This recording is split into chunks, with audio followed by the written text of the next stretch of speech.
See the blitzers coming up off the edge. Lane Hunter's going to try the left side. He's got a little bit of room, but he takes an almost cash shot. Because of this hard hit from number 10 in white, you are about to hear an announcer lose it. But guess what? They need to throw him out of the game. Nico is a thug trash player. I'm sorry, what? The broadcaster called Nico Davalier, a black football player, a thug? I am sorry. I'm going to call it the way it is.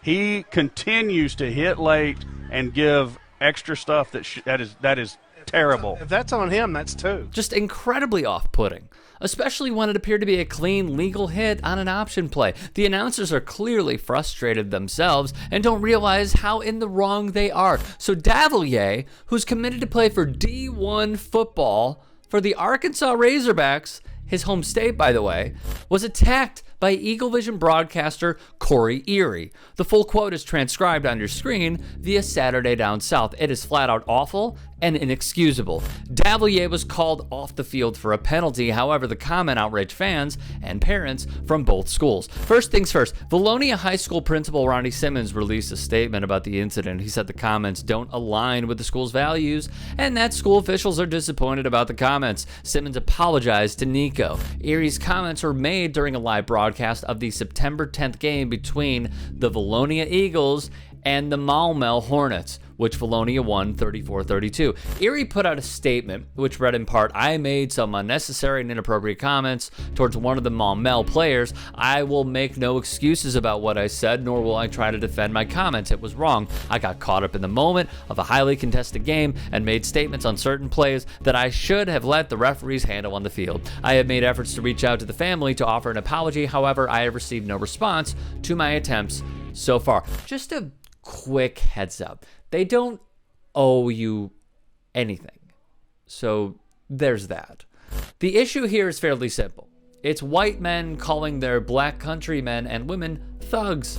Take, for example, Trump's confidant, the late Rush Limbaugh, a racist through and through, who said the quiet part out loud. He wanted to rename the NBA the TBA, as in the Thug Basketball Association.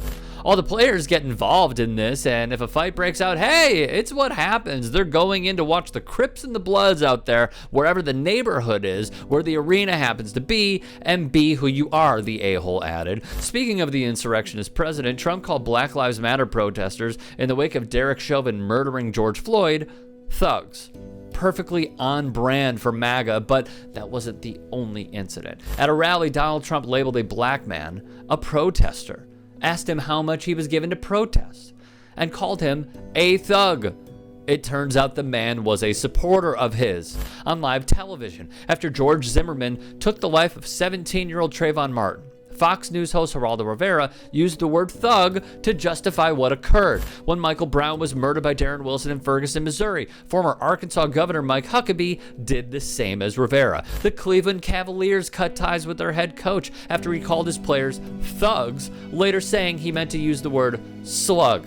No one bought it. The term thug has long been associated to describe black people negatively, especially in the context of black athletes, wrote Awful Announcing. When asked his feelings about being called a thug, Richard Sherman said that it's the accepted way of calling somebody the N-word now. 11-year NBA pro Eaton Thomas agrees with Sherman's sentiment, writing for The Undefeated, "Language matters, and those are mistakes that simply can't happen in this day and age. And to all the people who think too much is being made of this, and it's just the liberal society that is too politically correct now, and that everything is offensive, imagine being the mother or father of Tamir Rice, Trayvon Martin, or Michael Brown, and hearing a white person use the same word that was used to justify the murder of their son. Then tell me we are being too sensitive."